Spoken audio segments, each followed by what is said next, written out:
In this video, we show how Verne proclaims that the church prayed for the descent of the Holy Spirit, which is the latter rain, to be given for the power and strength of the loud cry, the righteousness of Christ, going forward to do the work for the last days, which is found in the third angel's message in the fullness of the righteousness of Christ, in keeping the commandments of God and having the faith of Jesus.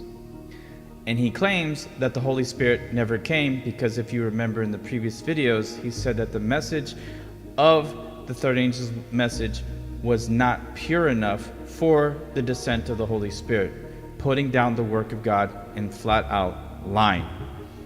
So, what we need to understand is, when the message of truth came through 18 Jones and Waggner in the 1888 General Conference meeting of Minneapolis, they rejected it because we know that there were many Jesuits infiltrating that church and bringing it down to the Laodicean condition of lukewarmness, self-righteousness, and not understanding the work of God.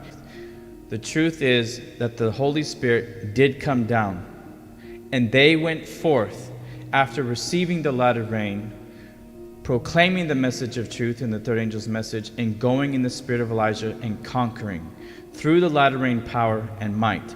Notice also how Verne continually puts down the work of God and constantly discouraging those who are listening. It is your privilege today that when you receive the message of truth that is found in the third angel's message and uniting it with the fourth angel of Revelation chapter 18, you are to go forth and conquer, and you will have the power to do it through the Holy Spirit falling upon your life. This man, Verne Bates, is a deceiver, a false teacher, and preaches false prophecies, and he is very dangerous. Peace. And this influence that comes has to be the direct influence of the Holy Spirit. And then we're going to see this great change that will take place. I've often thought about a quotation that I've read in the Alpha and Omega of Apostasy by Elder Gilbert. He makes reference there in 1924 how the church made a plea for the descent of the Holy Spirit at their conference, their general conference.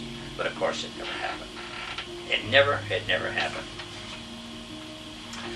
I think that God did have a special regard for Elder Jones and Waggner. He did have a special regard for them. They were young men, very determined. I've read some of his articles. I haven't read all of them. I have not been that interested in them. But I do know that as years went on, he became quite impetuous, pretty hard to deal with.